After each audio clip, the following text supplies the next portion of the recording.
Ya Allah. Terus bagaimana hubungan dengan anak saya yang sekolah di pesantren? Ini mau nanya sudah bersuci atau Terima kasih kemudian Bapak. wudunya batal. Bismillahirrahmanirrahim. Alhamdulillah wassalatu wassalamu ala Rasulillah wa ala alihi wa sahbihi wa mawala wa la haula wa la quwata illa billah. Assalamualaikum warahmatullahi wabarakatuh. Pemirsa dan pendengar Fatwa TV dimanapun Anda berada, alhamdulillah kita bersyukur kepada Allah Subhanahu wa taala di kesempatan kali ini kita kembali dipertemukan oleh Allah Subhanahu wa taala dalam keadaan sehat walafiat. Shalawat serta salam semoga senantiasa tercurah limpahkan kepada junjungan kita, panutan kita, suri tauladan kita Nabi Muhammad sallallahu alaihi wasallam. Pendengar dan pemirsa Fatwa TV dimanapun Anda berada, alhamdulillah senang sekali rasanya di kesempatan kali ini kita kembali dipertemukan oleh Allah Subhanahu wa taala dalam program live interaktif kembali ke hadis Nabi Muhammad SAW bersama guru kita Al-Ustadz Dr. Haikal Basyarahil MA Hafizullah Ta'ala, yang mana beliau merupakan anggota Dewan Fatwa Perhimpunan Al-Irsyad. Dan insya Allah selama 1 jam ke depan kita akan menemani Anda semuanya dalam program live interaktif ini. Tafadhol Anda dapat bertanya nanti secara langsung melalui WhatsApp call di 0821 706087, atau Anda juga dapat bergabung bersama kami di 0331 544 6087. Dan alhamdulillah pemirsa sudah bergabung bersama kami melalui video daring. Ada pemateri kita Ustadz Dr. Haikal Basyarahil MA Hafizullah Ta'ala dari Martapura, Kalimantan Selatan. Kita sapa terlebih dulu. Assalamualaikum Ustadz. Waalaikumsalam warahmatullahi wabarakatuh. Ahlan sahlan Ustadz. Bagaimana kabarnya Ustadz? Alhamdulillah baik. Gimana antum? Sehat? Alhamdulillah sehat Ustadz. Ini Jember beberapa hari ini diguyur hujan Ustadz. Bagaimana di Martapura Ustadz? Sama hujan terus juga. Alhamdulillah. Mudah-mudahan ini hujannya membawa berkah dan manfaat tentunya Ustaz ya. Amin ya Rabb. Amin ya Rabbal Alamin. Baik pemirsa dan pendengar dimanapun Anda berada, insya Allah kita akan mengikuti bersama program live interaktif kembali ke hadis Nabi Muhammad SAW bersama Al-Ustadz Dr. Haikal Basyarahil MA Hafizullah Ta'ala, yang mana beliau merupakan anggota Dewan Fatwa Perhimpunan Al-Irsyad. Dan mengawali perjumpaan kita di kesempatan kali ini, marilah kita simak bersama-sama nasihat pembuka atau wejangan yang akan disampaikan oleh Al-Ustadz Dr. Haikal Basyarahil MA Hafizullah Ta'ala. Kepada Ustadz kami persilakan. Tafadhol Ustadz. Baik. Alhamdulillah Rabbil Alamin. Wassalatu wassalamu ala asyrafil anbiya wal mursalin wa ala alihi wa ashabi ajma'in, amma ba'd. Pemirsa Fatwa TV yang dimuliakan oleh Allah Subhanahu wa taala, alhamdulillah segala puji bagi Allah Subhanahu wa taala dengan limpahan nikmat yang begitu besar, di antaranya nikmat iman, nikmat Islam, nikmat kesehatan, sehingga kita semua diberikan kemudahan oleh Allah Subhanahu wa taala untuk bisa berhadir di majlis ilmu walaupun secara online. Mudah-mudahan apa yang kita pelajari, apa yang kita tuntut pada hari ini mendatangkan keberkahan dari Allah Subhanahu wa taala, dan kita semua bisa mengambil manfaat dari apa yang akan disampaikan nantinya. Pemirsa Fatwa TV yang dimuliakan oleh Allah Subhanahu wa taala, Allah Subhanahu wa taala berfirman di dalam Al-Qur'an, "Wa qarna fi buyutikun wa la tabarrajna tabarrujal jahiliyatil ula." Kata Allah Subhanahu wa taala, sesungguhnya telah kami tetapkan bagi wanita agar mereka berada di rumah-rumah mereka, dan janganlah mereka keluar dengan dandanan tabarrud seperti tabarrudnya orang jahiliyah. Pemirsa Fatwa TV yang dimuliakan oleh Allah Subhanahu wa taala, ayat ini menjelaskan kepada kita tentang kewajiban seorang wanita. Asalnya tempat wanita itu berada di dalam rumahnya. Kenapa wanita disuruh berada di rumahnya? Pertama, karena banyak ibadah kaum wanita itu ada di dalam rumahnya.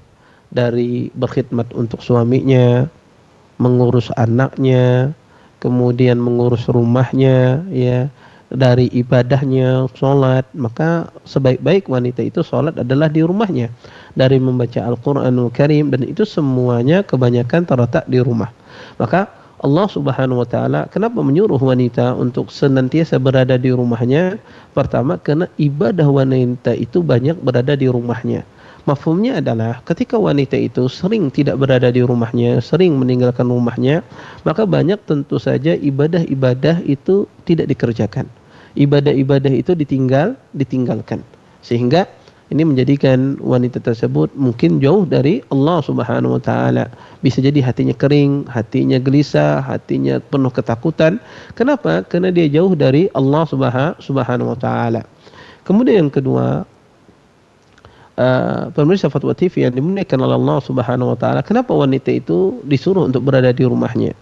Yang kedua adalah karena ketika wanita berada di rumahnya, mereka merasa aman dari fitnah.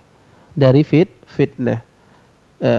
Karena tujuan wanita berada di rumah agar dia tidak terfitnah dan tidak memfitnah orang lain.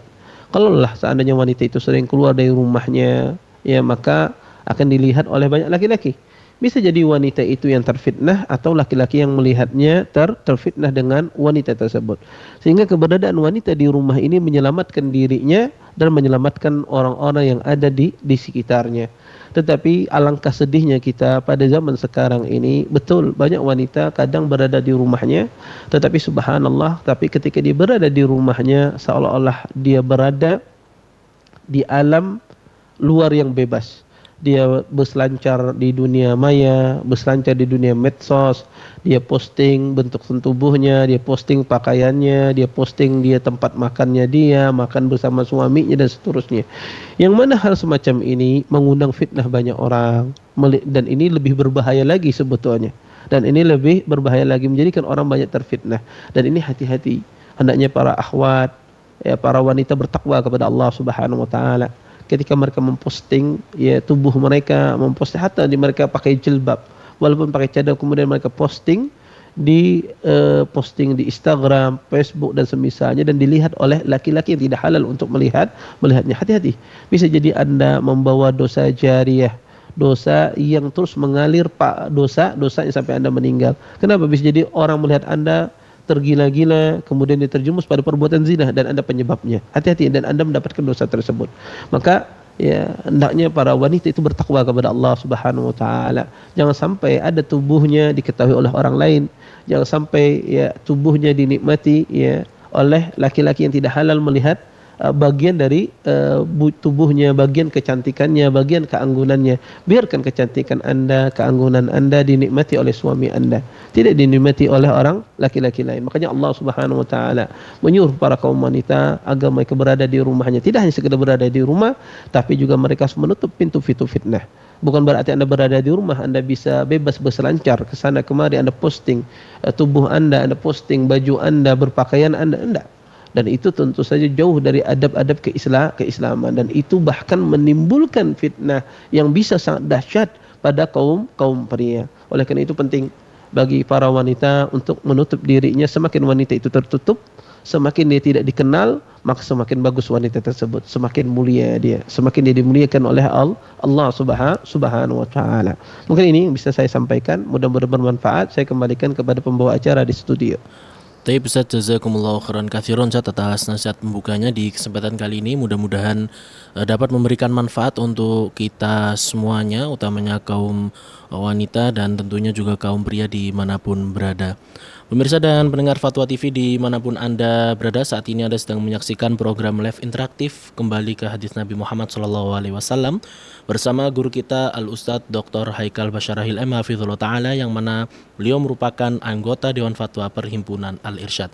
Tafadhol bagi Anda yang ingin bertanya seputar Kembali ke Hadis Nabi Muhammad SAW, Anda dapat bertanya secara langsung via WhatsApp call di 0821 706087, atau Anda juga dapat bergabung di 0331 544 6087. Dan sembari menunggu penelpon yang masuk, kita akan menginformasikan bahwa kabar gembira untuk masyarakat yang berada di Lubuk Linggau dan sekitarnya. Insya Allah Dewan Fatwa Perhimpunan Al-Irsyad akan kembali menyelenggarakan fokus camp kedua. Dan dengan agenda insya Allah kita mulai hari Rabu tanggal 22 Januari 2025 dengan beberapa agenda seperti pembekalan tenaga kesehatan di RSAR Bunda, kemudian pembekalan guru di Abdurrahman Islamic School, pembukaan fokus camp kedua dan ramatama dengan asatidzah Lubuk Linggau dan sekitarnya. Kemudian di hari Jumat 24 Januari kita akan menyelenggarakan khutbah Jumat di berbagai masjid di Lubuk Linggau dan sekitarnya. Kemudian kita juga akan menyelenggarakan tausiah ba'da sholat Jumat di rumah makan gratis. Kemudian program Fokus Camp kedua dilanjutkan di hari Sabtu 25 Januari 2025 dengan tablik akbar tanya jawab di Ballroom RSAR Bunda. Dilanjutkan dengan tablik akbar tanya jawab di Masjid Agung Curup Rejang Lebong. Kemudian kajian ilmiah di Masjid As-Sunnah Merasi Musirawas. Kemudian kegiatan Fokus Camp ditutup pada hari Ahad 26 Januari 2025 dengan kajian parenting di Abdurrahman Islamic School dan tablik akbar tanya jawab di Masjid Raudhatul Jannah Lubuk Linggau. Informasi selengkapnya terkait dengan Fokus Camp kedua dapat Anda ikuti di media sosial Dewan Fatwa Perhimpunan Al-Irsyad yang telah terverifikasi baik di Facebook, Instagram maupun di www.dewanfatwa.com. Selain itu Anda juga dapat mengikuti keseruan atau program Fokus Camp kedua ini di Fatwa TV baik di Instagram maupun di Facebook atau juga di siarannya secara langsung melalui satelit Telkom 4 frekuensi 3720, simbol rate 32727 polaris horizontal atau melalui YouTube channel. Baik pemirsa dan pendengar Fatwa TV dimanapun Anda berada, alhamdulillah sudah ada penelpon yang bergabung bersama kami. Di kesempatan kali ini ada Bapak Saleh Haji di Bengkulu. Assalamualaikum Bapak Saleh Haji, Fatwa TV. Waalaikumsalam warahmatullahi wabarakatuh. Baik, silakan Bapak satu pertanyaannya. Assalamualaikum warahmatullahi wabarakatuh, Ustaz. Waalaikumsalam warahmatullahi wabarakatuh.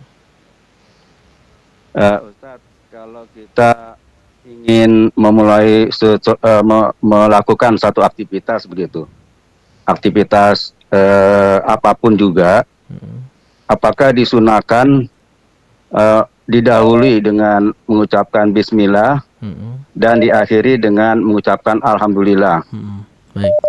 Baik. Nah, lalu Ustaz tentang zikir setelah sholat itu yang 3 kul itu Ustaz, itu dibaca 3 kali untuk subuh dan maghrib. Apakah seperti itu Ustaz? Baik. Atau sama semuanya 1 kali dibaca? Baik. Setiap sholat zikir, setelah zikir sholat begitu maksudnya. Baik. Itu Ustaz. Jazakumullah khairan, barakallahu fikum. Wassalamualaikum warahmatullahi wabarakatuh. Waalaikumsalam warahmatullahi wabarakatuh. Terima kasih Bapak Saleh Haji di Bengkulu ini Ustaz yang bertanya terkait dengan masalah pekerjaan Ustaz ya. Apakah kita harus memulai dengan Bismillah dan mengakhiri dengan Alhamdulillah? Kemudian pertanyaan kedua terkait dengan trikul Ustaz ya, surat Qul Al-Ikhlas, Al-Falaq dan An-Nas ini yang dibaca setelah zikir. Ini untuk subuh dan maghrib apakah dibaca 3 kali atau semuanya sekali-sekali Ustaz? Fadhol Ustaz. Iya. Jazakumullah khair atas pertanyaannya. Pertama ya, tidak ada dalil yang sahih yang menyuruh kita setiap memulai sesuatu membaca bismillah. Tidak ada dalil yang sahih menjelaskan demikian. Emang ada hadis, tapi hadis itu lemah. Segala sesuatu yang tidak dimulai dengan bismillah fahuwa aqta, maka dia terputus. Tapi hadis ini adalah hadis yang lemah. Sehingga pertama kita memulai membaca bismillah itu, membaca bismillah terhadap segala sesuatu itu pertama ada dalilnya. Berdasarkan dalil. Ini poin yang pertama. Jadi kalau ada dalil memulai sesuatu membaca bismillah, kita baca bismillah. Nah, terus bagaimana kalau perkara-perkara itu tidak ada dalilnya dan tidak berkaitan dengan ibadah? Kalau berkaitan dengan ibadah maka harus disertai dengan dalil membaca bismillah itu. Contoh misalnya ketika bertakbiratul ihram, Allahu akbar. Apakah kita mau takbiratul ihram sebelum mengucapkan Allahu akbar kita membaca bismillah? Kita jawab tidak, karena tidak ada dalil yang menjelaskan demikian. Atau seseorang mau azan misalnya, apakah dia ketika mau azan dia mengucapkan bismillah? Jawabannya tidak, karena tidak ada dalil yang menjelaskan demikian. Kalau berkaitan dengan ibadah maka tidak boleh kita memulai dengan membaca bismillah kecuali ada dalilnya. Yang kedua, perkara yang tidak ada kaitannya dengan ibadah seperti memulai pekerjaan, seperti Anda mengambil sesuatu, menutup sesuatu dan semisalnya. Apakah boleh membaca bismillah? Jawabannya boleh, tidak mengapa selama Anda tidak meyakini itu adalah perkara yang menjadikan sunnah. Ya, sunnahnya seperti ini, kalau mengambil sesuatu sunnahnya baca bismillah. Selama Anda tidak meyakini demikian, maka tidak ada masalah membaca bismillah, dan itu suatu yang baik. Karena bismillah adalah bagian daripada berzikir kepada Allah, dan kita disuruh untuk berzikir kepada Allah setiap saat. Sehingga ketika Anda misalnya memulai bekerja Anda membaca bismillah tanpa ada keyakinan tertentu, maka tidak mengapa, itu diperbolehkan. Sama juga ketika Anda selesai dari suatu pekerjaan, Anda mengucapkan alhamdulillah, maka tidak mengapa. Selama Anda tidak meyakini itu sesuatu yang disunnahkan. Karena Anda ingin berzikir saja dengan zikir tersebut, itu sesuatu yang baik, itu sesuatu yang abdal. Seseorang memuji Allah, menisbatkan kepada Allah Subhanahu wa taala. Baik. Itu poin yang pertamanya, ya, poin pertama dari pertanyaan tersebut. Yang kedua, pertanyaan dari pertanyaan tersebut adalah kita membaca surah Al-Mu'awwidzat, Qul huwallahu ahad, Qul a'udzu birabbil falaq, dan Qul a'udzu birabbin nas. Apakah dibaca 3 kali atau 1 kali? Hadis Uqbah ibni Amir ketika berbicara tentang masalah ini, maka yang rajih riwayatnya adalah dibaca 1 kali, tidak 3 kali. Qul huwallahnya dibaca 1 kali, Qul a'udzu birabbil falaq yang dibaca 1 kali, Qul a'udzu birabbin nas yang dibaca satu kali di semua salat maghrib dan salat subuh. Wallahu a'lam. Baik Ustaz, jazakumullah khairan katsiran atas jawabannya untuk pertanyaan dari Bapak Saleh Haji yang ada di Bengkulu. Bergeser ke penanya berikutnya Ustaz, ada dari Bapak Rafli yang ada di Bogor. Fatwa TV, Assalamualaikum. Waalaikumsalam. Baik, silakan Bapak, satu pertanyaannya. Ya, jadi gini Ustadz, saya baru dapat hadis ya. Saya baru baca hadis. Ini hadis dikeluarkan Tabrani dalam Mu'jam Al-Kabir. Rasulullah SAW bersabda, sesungguhnya malaikat yang berada di sebelah kiri, dia menahan dari menulis keburukan atau dosa seorang hamba selama 6 jam. Apabila hamba tersebut menyesal dan bertaubat kepada Allah, maka malaikat tersebut akan biarkannya, tidak mencatatnya.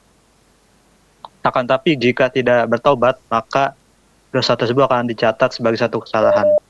Nah, yang mau saya tanyakan Ustaz, gimana status hadis tersebut dan gimana pemahaman yang benar mengenai hadis tersebut? Baik. Gitu aja Ustaz. Baik Pak. Assalamualaikum warahmatullahi wabarakatuh. Waalaikumsalam warahmatullahi wabarakatuh. Terima kasih Bapak Rafli yang ada di Bogor saat yang menanya terkait dengan derajat hadis yang dikeluarkan oleh Tabrani. Ini berkaitan dengan malaikat yang ada di sebelah kiri ini tidak akan menulis dosa seorang hamba ketika hamba tersebut mau bertaubat. Baik. Jazakumullah khair atas pertanyaannya. Pertama, ya, kita kalau melihat dari dalil-dalil yang ada baik dari Al-Quran dan As-Sunnah, maka malaikat itu mencatat perbuatan hamba itu langsung, dicatat perbuatan hamba itu langsung ketika dia melakukannya. Karena Allah berfirman di dalam surah Al-Infitar, kata Allah, wa inna alaikum lahafidhin kiraman katibin ya'lamuna ma taf'alun. Kata Allah Subhanahu wa taala, sesungguhnya di antara kalian itu ada malaikat hafidhin yang menjaga kalian, ya, yang mereka pekerjaan mereka adalah menulis dan mereka mengetahui apa yang kalian kerjakan. Maka dalam ayat lain juga, ma yalfidhu min qaulin illa ladaihi raqibun atid, kata Allah, tidaklah seseorang yang mengucapkan sesuatu kecuali padanya ada raqibun atid, ya, malaikat yang menjaga, menulis, mengintai terhadap apa yang dikerjakan oleh seorang hamba. Maka secara umum seorang hamba itu kalau dia melakukan perbuatan dosa maka ditulis oleh Allah, ditulis oleh para malaikat secara langsung. Sebagaimana sabda Nabi sallallahu alaihi wasallam, kata Nabi sallam, fa inna Allah azza wa jalla idza hamma abdi bi sayyi'atin fala taktubuha alaihi fa in amila faktubuha sayyi'atan. Kata Allah berkata kepada malaikat, jika hambaku itu berkeinginan untuk melakukan perbuatan maksiat jangan ditulis. Tapi kalau seandainya dia ingin melakukan perbuatan maksiat, maka tulislah perbuatan maksiat tersebut. Maka zahir dari ayat Quran dan hadis Nabi, orang berbuat maksiat langsung ditulis oleh para malaikat, tidak ditunggu 6 jam. Adapun hadis yang dimaksudkan, hadis dari Imam At-Tabrani dalam kitabnya Mu'jam Kabir. Hadis ini diriwayatkan tentunya dari banyak jalur. Di antara yang disebutkan tadi di Mu'jam Kabir dari jalur Qasim bin Abdurrahman dari Abi Umamah radhiyallahu taala anhu, Nabi sallallahu alaihi wasallam bersabda, inna sahibasy shimal liyarfa'ul qalam 6 sa'at anil abdil muslim al-mukhti awil musi fa in nadama wastaghfarallahu minha alqaha wa illa kutibat wahidatan. Kata Abu Umamah radhiyallahu taala anhu dari Nabi sallallahu alaihi wasallam, sesungguhnya malaikat yang berada di sebelah kiri, mereka mengangkat pena mereka dari perbuatan maksiat yang dilakukan oleh seorang hamba selama 6 jam. Jika seandainya dalam 6 jam tersebut dia bertaubat kepada Allah dan meminta ampun kepada Allah, maka mereka lempar tulisan tersebut, dan kalau mereka tidak bertaubat selama 6 jam tersebut, maka dia ditulis satu dosa. Hadis ini Di dalam sanadnya ada seorang rawi yang bernama Qasim ibni Abdurrahman. Qasim ibni Abdurrahman ini dilemahkan oleh para ulama rahimallahu taala. Di antaranya Imam Ahmad mengatakan munkarul hadis ma aral bala ila min qibal Qasim. Kata Imam Ahmad, Qasim bin Abdurrahman ini orang yang mungkar hadis. Kemudian saya tidak melihat bala, cacat sebuah hadis itu kecuali datang darinya. Ini menunjukkan bahwasanya Qasim bin Abdurrahman ini adalah rawi yang lemah. Kemudian juga tidak meriwayatkan hadis ini datang dari rawi-rawi yang sangat lemah. Jadi hadis ini datang dari rawi-rawi yang lemah. Seperti datang dari Asim ibnu Raja ibnu Haywah, datang dari Urwah ibnu Ruwaim. Urwah ibnu Ruwaim, kemudian Asim ibnu Raja ibnu Haywah. Ini adalah rawi-rawi yang matruk, rawi-rawi yang ditinggalkan hadisnya. Kemudian juga di antara cacat hadis ini adalah Qasim Urwah ibnu Ruwaim, ya, dikata para ulama dia tidak mendengar dari Qasim atau diragukan dia pernah mendengar hadis ini dari Qasim apa tidak, ya, diragukan apakah dia mendengar hadis ini dari Qasim apa tidak. Oleh karena itu hadis ini banyak sekali cacatnya, sehingga hadis ini hadis yang lemahnya apa? Qasim bin Abdurrahman. Kemudian di dalam sanadnya ada rawi-rawi yang matruk. Kemudian di dalam sanadnya ada Urwah ibnu Ruwaim. Urwah ibnu Ruwaim dikatakan dia tidak mendengar dari Qasim ibni Abdurrahman. Banyak, lebih dari 3 cacat hadis ini. Wallahu a'lam. Baik, Ustaz, jazakumullah khairan katsiran, barakallahu fikum Ustaz atas jawabannya. Masih di program live interaktif kembali ke hadis Nabi Muhammad SAW bersama Al-Ustaz Dr. Haikal Basyari Laimah hafizullah ta'ala. Bergeser ke penanya berikutnya, ada Bapak Asep yang di Lampung. Assalamualaikum Fatwa TV Bapak Asep. Waalaikumsalam warahmatullahi wabarakatuh. Baik, silakan Bapak, satu pertanyaannya. Assalamualaikum warahmatullahi wabarakatuh Pak Ustaz. Waalaikumsalam warahmatullahi wabarakatuh.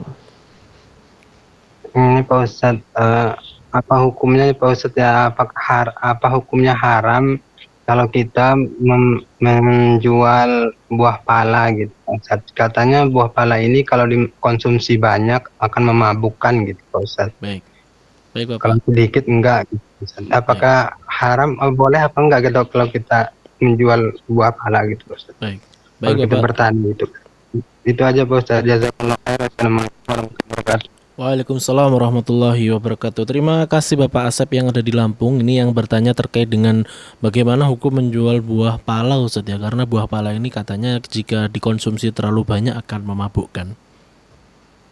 Iya. Jazakumullah khair atas pertanyaannya. Ya tentu ya buah pala ini kita harus pahami dulu ya khilaf para ulama rahimallahu taala. Kata para ulama rahimallahu taala, buah pala ini ahlul ilm mengatakan bahwasanya buah pala ini adalah buah yang dipersiapkan oleh para ulama, apakah dia memabukkan ataukah tidak.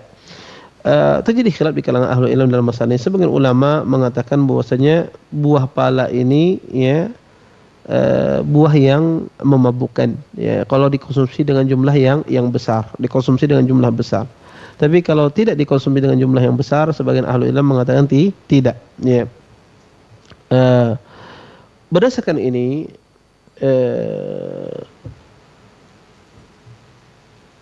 maka para ulama rahimallahu taala menjual buah pala itu tidak ada masalah ya. Menjual buah pala itu tidak ada masalah karena kata para ulama rahimallahu taala yang memabukkannya itu adalah bijinya ya, yang memabukkan itu adalah bijinya. Adapun buah pala itu sendiri dia tidak memabukkan. Berdasarkan ini kita bisa tarik sebuah kesimpulan bahwasanya kalau orang itu menjual buahnya maka insya Allah tidak mengapa. Dia menjual buah pala dia tidak mengapa. Atau dia mengkonsumsi buah pala dicampur dengan yang lain tidak mengapa dengan jumlah yang sedikit. Tapi kalau yang dia jual itu biji pala, ya biji pala itu dia jual dengan cara terpisah karena biji pala itu sendiri dia memabukkan. Adapun buahnya tidak. Tapi kalau bijinya bijinya memabukkan. Maka para ulama mengkonsumsi bijinya ini secara terpisah ini yang tidak boleh. Tapi kalau dia bercampur dengan yang lain dengan jumlah sedikit, maka insya Allah tidak mengapa. Maka kalau ditanyakan tadi menjual buah palanya boleh Ustaz? Boleh, karena buah palanya tidak memabukkan. Yang memabukkan adalah bijinya. maka bijinya ini tidak boleh dikonsumsi secara terpisah. Tapi kalau dia dicampur dengan yang lain, maka tidak ada masalah seseorang mengkonsumsi biji pala tersebut. Jadi semacam itu. Jadi kalau Anda yang jual adalah buahnya, insya Allah tidak mengapa selama Anda tahu yang membeli tidak menggunakan untuk hal-hal yang negatif, hal-hal yang untuk memabukkan. Wallahu a'lam. Tetapi seseorang kalau ingin bertakwa, lebih berhati-hati, lebih baik dia tidak menjual. Kalau dia ingin lebih berhati-hati. Tapi kalau seandainya dia menjual, maka wallahu a'lam insya Allah tidak mengapa ya. Karena buah pala itu kata para ulama tidak memabukkan. Yang memabukkan itu adalah bijinya. Wallahu a'lam. Baik, Ustaz, jazakumullah khairan katsiran atas jawabannya untuk pertanyaan dari Bapak Asep yang ada di Lampung. Dari Lampung kita bergeser ke penelpon berikutnya. Ini ada Ibu Yanti yang ada di Sumatera Barat. Assalamualaikum Fatwa TV, Ibu Yanti. Waalaikumsalam warahmatullahi wabarakatuh. Baik, silakan Ibu, satu pertanyaannya. Ya, Assalamualaikum Ustadz. Waalaikumsalam warahmatullahi wabarakatuh. Minggu lalu Ustadz sudah menerangkan tentang zikir tasyahud awal, ada 3 versi.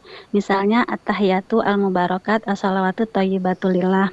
Apakah tasyahud awal ini harus disamakan dengan tasyahud akhir dalam satu sholat, Ustadz? Baik, Ibu. Boleh 2 pertanyaan, Ustadz? Boleh, silakan.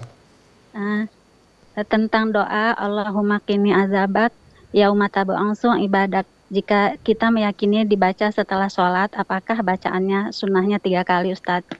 Jazakallahu khair. Assalamualaikum warahmatullahi wabarakatuh. Waalaikumsalam warahmatullahi wabarakatuh. Terima kasih Ibu Yanti yang ada di Sumatera Barat ini yang bertanya terkait dengan doa tasyahud.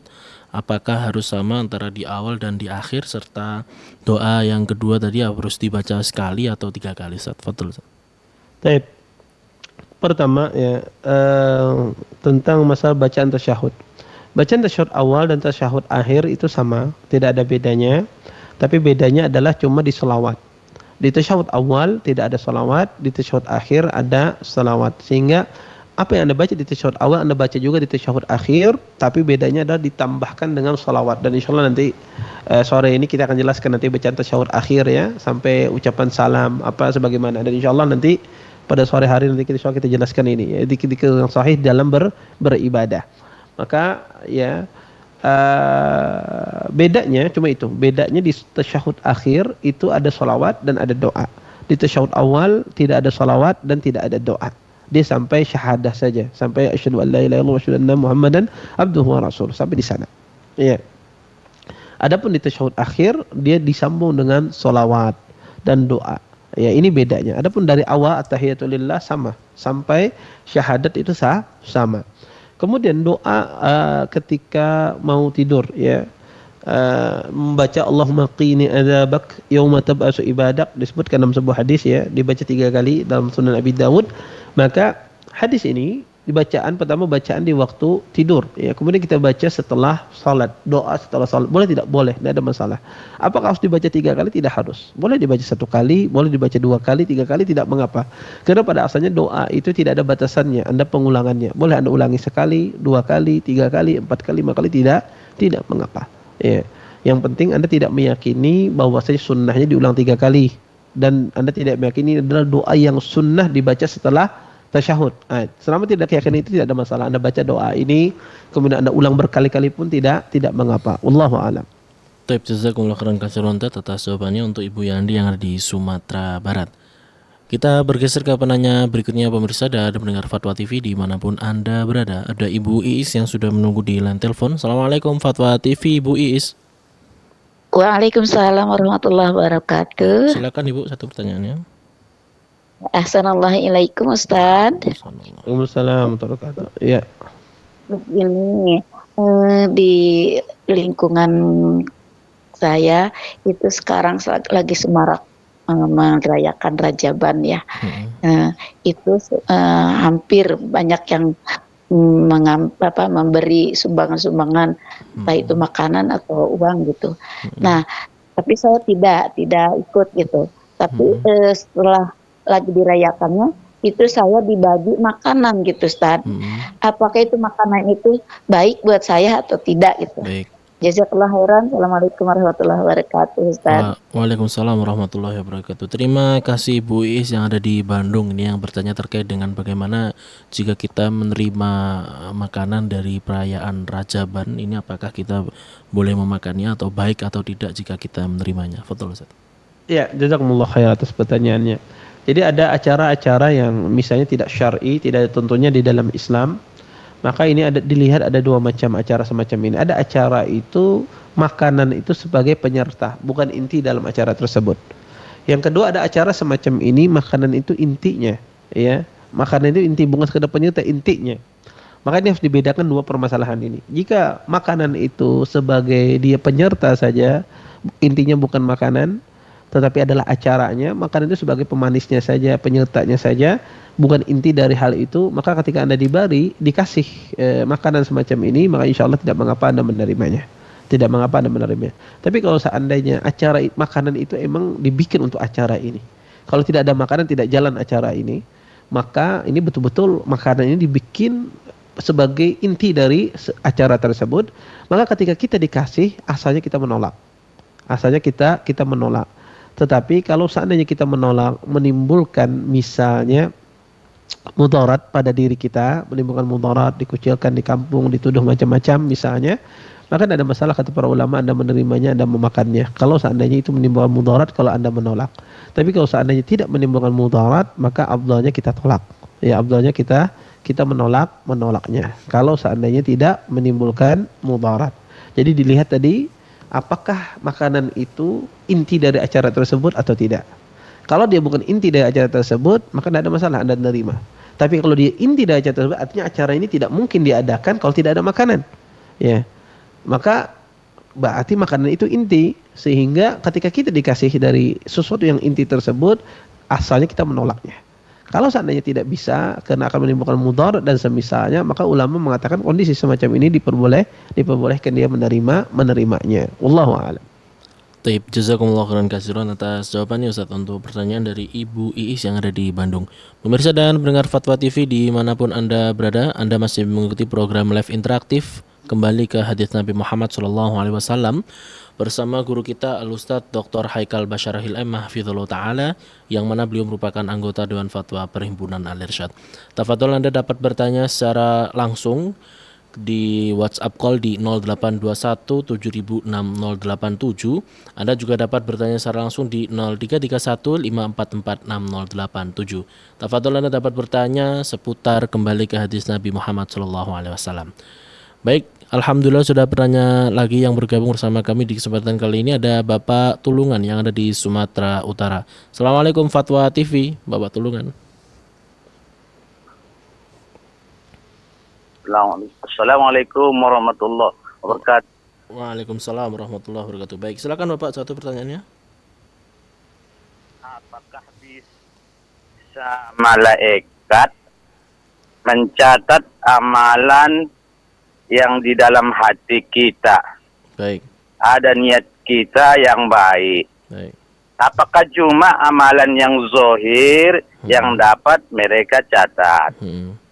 Dan apakah juga betul setelah amalan kita dibawa malaikat ke hadarat Allah, Allah menolak amalannya supaya dibawa malaikat kembali ke dunia untuk dicampakkan ke muka orang yang beramal tadi. Apakah ada betul hadisnya dan apakah amalannya itu? Terima kasih. Assalamualaikum warahmatullahi wabarakatuh. Waalaikumsalam warahmatullahi wabarakatuh. Terima kasih Bapak Tulungan yang ada di Sumatera Utara. Ini bertanya terkait dengan apakah malaikat ini dapat mencatat segala hal yang ada di dalam hati kita atau hanya mencatat yang nampak atau yang zahir saja. Kemudian juga beliau bertanya terkait dengan masalah malaikat membawa amalan-amalan kita ke hadirat Allah Subhanahu wa taala, namun Allah Subhanahu wa taala menolak dan mencapakkannya. Kemudian malaikat kembali ke manusia tersebut. Bagaimana Ustaz tanggapan jawabannya? Fadhol Ustaz. Ya, jazakumullah khair atas pertanyaannya. Pertama tentang masalah perkara amalan hati manusia, apakah bisa dicatat oleh para malaikat?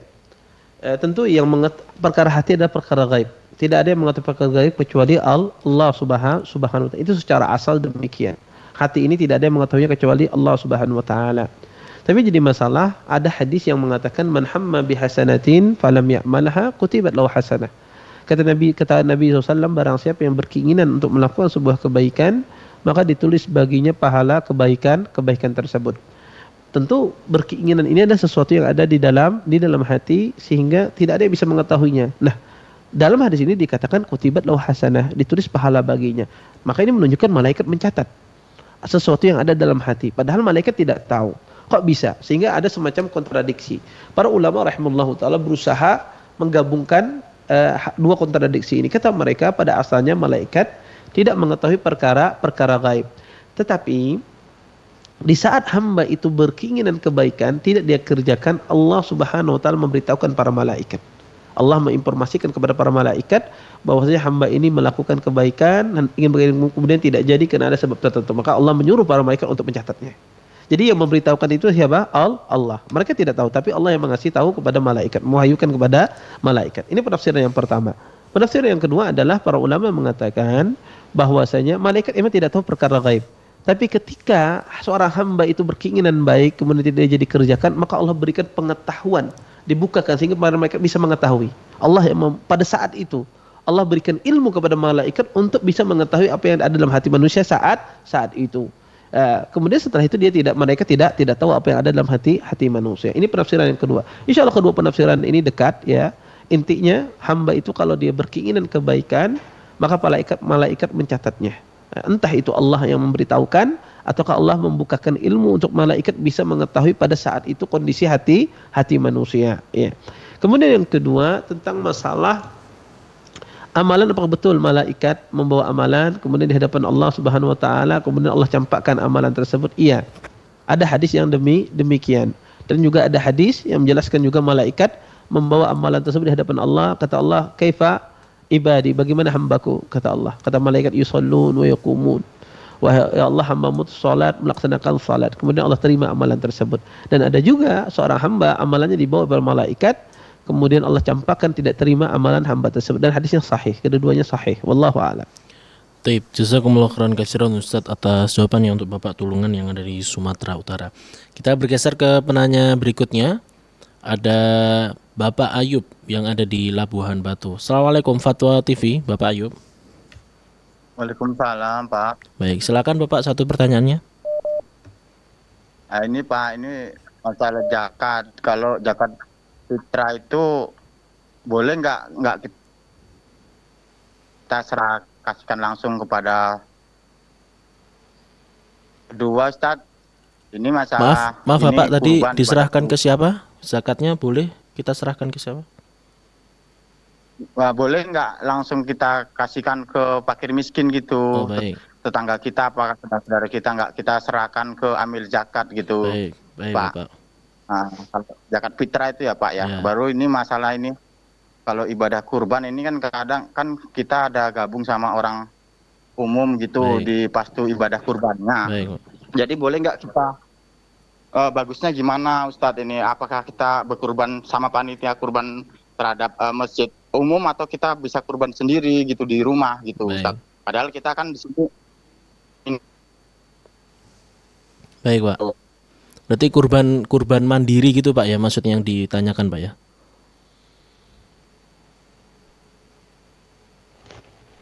Baik. Baik, terima kasih Bapak Ayub yang ada di Labuhan Batu ini yang bertanya terkait masalah zakat fitrah Ustadz ya. Apakah zakat fitrah ini boleh kita serahkan langsung kepada yang membutuhkan atau harus melalui amil zakat? Kemudian yang kedua pertanyaannya terkait dengan masalah kurban, ibadah kurban. Nah ini apakah kita harus menyerahkan kurban kita ini ke masjid atau ke panitia atau boleh kita menyelenggarakan sendiri secara mandiri di rumah? Tafadhol Ustaz. Iya. Jazakumullah khairan atas pertanyaannya. Beliau menanyakan tentang masalah pertama zakat ini boleh tidak kita nyerahkan langsung tidak melewati amil zakat? Boleh, tidak mengapa. Ya tidak masalah Anda langsung serahkan kepada fakir miskin karena tidak harus dan juga tidak wajib. maka sifatnya bebas. Zakatul fitr itu bisa Anda serahkan langsung kepada fakir miskin, bisa Anda melewati panitia-panitia yang ada di masjid, di musola-musola. Maka Anda lihat mana yang lebih baik. Ya, kalau misalnya lebih baik Anda serahkan, maka serahkan langsung kepada fakir miskin, dan itu tentu yang lebih afdal.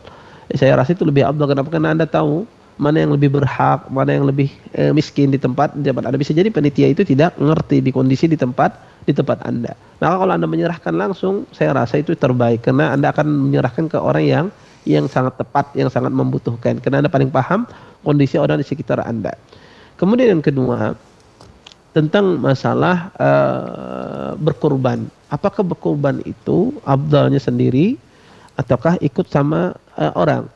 Sebetulnya nggak ada yang afdal di sini. Sama orang ikut patungan di masjid itu boleh, sendiri pun juga boleh. Tapi kalau dilihat afdal itu dari sisi hewannya. Kalau misalnya di masjid itu Anda dengan sapi, tapi kalau sendiri Anda bisa dengan kambing, maka kata para ulama bisa jadi kambing itu lebih afdal ketimbang sapi itu 7 ekor, 7 orang, kambing itu sendiri. Sebagian ulama mengatakan berkorban dengan kambing itu lebih utama ketimbang berkorban dengan 1 ekor sapi tapi ikut serta 7 orang. Sebagian ulama demikian mengatakan demikian. Wallahu alam ya, dalam kondisi semacam ini dilihat jenis hewannya. Bukan afdaliyahnya itu dari sisi mandiri apa bersama orang, bukan itu. Tidak ada bedanya mandiri sama orang, tidak ada bedanya mandiri atau gabung di masjid, itu tidak ada bedanya. Tapi dia afdaliyahnya itu dari sisi hewan kurbannya. Kalau sendiri misalnya Anda memotongnya kambing, kalau di sana ikut dengan sapi 7 orang, maka kambing di sini lebih utama. Ya. Tapi kalau di sana misalnya Anda berkorban dengan kambing, di mandiri juga kambing, maka ini sama, tidak ada keutamaan, sama. Kedua-duanya utama, semacam itu. Wallahu a'lam. Baik, Afan, berarti untuk pelaksananya baik itu di masjid maupun di rumah juga tidak ada masalah begitu Ustaz ya? Tidak ada masalah, ya, tidak mengapa. Yang dilihat itu adalah jenis hewannya. Baik. Bukan cara pelaksanaannya. Baik. Tapi bisa jazakumullah khairan katsiran atas jawabannya untuk Bapak Ayub yang ada di Labuhan Batu. Selanjutnya kita bergeser ke penanya berikutnya. Ini ada Bapak Basri yang ada di Palembang. Assalamualaikum Fatwa TV, Bapak Basri. Assalamualaikum Pak Ustadz. Waalaikumsalam warahmatullahi wabarakatuh. Ya, silahkan. Ini yang zikir dan doa setelah sholat 5 waktu itu kadang-kadang saya lihat imam itu pas ini dia geser ke kanan dikit. Baik. Pas doa ada yang membelakangi menghadap imam, itu sebenarnya yang lebih afdal itu kan kita harus menghadap kiblat. Jadi gimana tuh Pak Ustadz? Mohon pencerahannya. Wassalamualaikum. Waalaikumsalam warahmatullahi wabarakatuh. Baik, terima kasih Bapak Basri yang ada di Palembang. Ini bertanya terkait dengan hadap manakah kita ketika berzikir setelah sholat, utamanya jika kita sedang menjadi seorang imam, Ustaz. Fadhol. Baik. Pertama ya, seseorang ketika dia jadi imam, pertama dia tetap berada di tempat sholat itu menghadap kiblat ketika dia berzikir 2 zikir ini, yaitu istighfar, astaghfirullah, astaghfirullah, astaghfirullah, Allahumma antas salam wa minkas salam, tabarakta ya dzal jalali wal ikram. Kalau sudah sampai menyebutkan ya dzal jalali wal ikram, baru dia berpaling. Berpaling ini boleh dia menghadap ke makmum seluruh tubuhnya boleh, ataukah dia menghadap sebagian tubuhnya. Ya, sebagian tubuhnya berpaling, tidak mengapa. Kapan berpaling ini? Di saat imam itu selesai membaca istighfar 3 kali dan membaca Allahumma tassalam bikasalam tabarakal jalal wal ikram, baru dia berpaling. Ya, adapun berpalingnya separuh tubuhnya berpaling, ya, ataukah berpaling utuh juga tidak mengapa. Intinya dia tidak berpaling kecuali setelah membaca 2 zikir ini. Nah, kebanyakan yang ada imam salam langsung berpaling tanpa dia berzikir dulu istighfar. Ini kurang tepat. Tapi berzikir dulu istighfar di tempat sholat Anda 3 kali, astaghfirullah, astaghfirullah, astaghfirullah, Allahumma antas salam wa minkas salam, tabarakta ya dzal jalali wal ikram, baru Anda berpaling. Entah itu berpaling 180 derajat ataukah seseorang berpaling utuh, ya, dengan menghadap makmum. Kedua-duanya sama. Ya, wallahu a'lam. Baik. Jazakumullah khairan katsiran Ustaz atas jawabannya untuk Bapak Basri yang ada di Palembang yang bertanya terkait dengan posisi imam ketika berzikir setelah sholat. Selanjutnya kita bergeser ke penanya berikutnya. Ini ada Bapak Marlis yang ada di Bandung. Assalamualaikum Fatwa TV. Waalaikumsalam warahmatullahi wabarakatuh. Baik. Assalamualaikum Ustaz. Waalaikumsalam warahmatullahi wabarakatuh. di toko ana ada yang nitipin ini Ustaz. Oh, kenceleng buat dari suatu yayasan Ahlussunnah wal Jamaah. Namun yayasan itu pecah gitu Ustaz. Udah 1,5 tahun lebih, udah sangat lama nggak diambil. Boleh nggak anak pergunakan untuk kebetulan anak juga pengurus masjid di Muhammadiyah di sini, anak pergunakan untuk kegiatan Ramadan seperti itu Ustaz. Baik Bapak. Taib, jazakumullah khairan katsiran. Terima kasih atas pertanyaannya Bapak, untuk Bapak Marlis yang ada di Bandung. Baik, ini bertanya terkait dengan masalah kotak amal saja. Kotak amal yang diletakkan di tokonya, kemudian ini sudah hampir 1 tahun tidak diambil dan pengurusnya ini pecah. Nah, ini apakah boleh kita ambil kemudian kita manfaatkan untuk kita serahkan ke masjid di sekitar toko tersebut untuk digunakan kegiatan Ramadan, atau baiknya seperti apa Ustaz? Tafadhol. Ya, jazakumullah khair atas pertanyaannya. Pertama adalah kotak amal tersebut milik orang lain. Maka kita harus izin ketika kita menyalurkannya ke tempat yang lain. Walaupun sudah pecah, maka cari mana yang legal. Kalau sudah pecah misalnya, maka sama-sama Ustaz, sama-sama kuat, maka salah satu pihaknya boleh dikasihkan. Ini kotak amal Anda, silahkan diperuntukkan sesuai dengan kegunaannya. Maka kita tidak boleh langsung serta-merta kita sedekahkan di tempat yang lain. Karena itu milik mereka, maka kita serahkan ke mereka. Kecuali mereka menolak atau Anda izin untuk disalurkan ke tempat lain, ya maka tidak ada masalah Anda gunakan untuk di tempat lain. Sebelum Anda gunakan tempat lain, maka lakukan pertama serahkan ke mereka dulu. Atau Anda minta izin. Ya, salah satu 2 hal ini Anda lakukan. Ima Anda minta izin, diizinkan sama mereka, kedua belah pihak harus mengizinkan, karena kan bertikai. Yang kedua adalah kalau tidak minta izin, Anda serahkan ke mereka. Ke salah satu pihak tidak ada masalah. Ya, ke salah satu pihak tidak ada masalah. Yang penting digunakan sesuai dengan peruntukannya, semacam itu.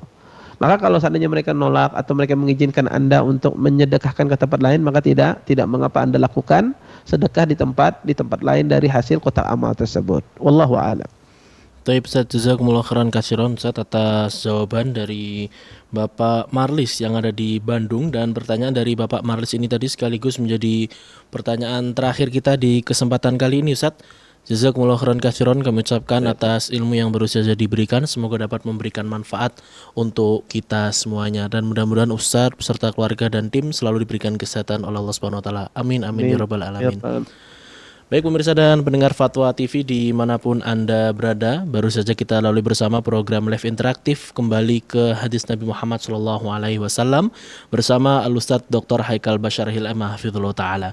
Dan insya Allah di sore nanti akan ada program live interaktif mengenal akhlak Rasulullah SAW bersama Al-Ustadz Dr. Sufyan Baswedan Emah hafizullah ta'ala pukul 16 waktu Indonesia bagian Barat.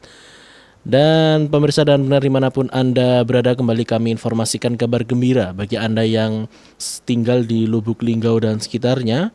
Insya Allah Dewan Fatwa Perhimpunan Al-Irsyad akan kembali menyelenggarakan fokus camp kedua dengan beberapa agenda seperti pembekalan tenaga kesehatan, pembekalan guru, pembekalan panitia kajian, kemudian juga ada khotib sholat Jumat, kajian parenting, dan tablik akbar tanya jawab. Insya Allah kegiatan ini akan dimulai pada hari Rabu 22 Januari 2025. Untuk pembekalan tenaga kesehatan ada di RSAR Bunda, kemudian untuk pembekalan guru di Abdurrahman Islamic School, dan kemudian nanti insya Allah di hari Jumatnya ada khutbah Jumat di berbagai masjid Lubuk Linggau dan juga tausiah ba'da sholat Jumat di rumah makan gratis. Kemudian di hari Sabtu 25 Januari ada tablik akbar dan tanya jawab di ballroom RSAR Bunda, ini terbuka untuk umum. Kemudian juga ada tablik akbar tanya jawab di Masjid Agung Curup Rejang Lebong, ini juga terbuka untuk umum. Kemudian pukul 16 waktu Indonesia bagian Barat insya Allah akan ada kajian ilmiah di Masjid As-Sunnah Merasi Musirawas, dan ini juga terbuka untuk umum. Selanjutnya kegiatan akan ditutup hari Ahad 26 Januari 2025. Dan kami mengajak Anda semuanya untuk bergabung bersama kami mendukung dakwah yang mulia ini dengan menyisihkan sebagian hartanya dan mengirimkannya ke rekening yang terpampang atau tersedia di layar kaca Anda saat ini. Ikuti media sosial media terverifikasi kami, ada Dewan Fatwa dan juga Fatwa TV. Anda juga dapat mengunjungi kami di www.dewanfatwa.com atau di www.fatwatv.id. Pemirsa dan pendengar Fatwa TV dimanapun Anda berada, usai sudah perjumpaan kita di kesempatan kali ini, mewakili seluruh kerabat kerja yang bertugas mengucapkan mohon maaf yang sebesar-besarnya apabila ada pertanyaan-pertanyaan yang telah masuk namun belum sempat terjawab, atau Anda yang mungkin akan bergabung namun terkendala waktu sehingga belum sempat kami sambungkan kepada pemateri di kesempatan kali ini. Kami pamit undur diri dari hadapan Anda pada program live interaktif kembali ke hadis Nabi Muhammad SAW bersama Al-Ustadz Dr. Haikal Basyarahil Hafizullah Ta'ala. Kita tutup dengan doa kafaratul majelis. Subhanakallahumma rabbana bihamdika asyhadu an la ilaha illa anta astaghfiruka wa atubu ilaik. Barakallahu fikum. Ila liqa. Wassalamualaikum warahmatullahi wabarakatuh. Ya Allah. Terus bagaimana hubungan dengan anak saya yang sekolah pesantren? Ini mau nanya Sudah bersuci atau kemudian bersentuhan dengan suami.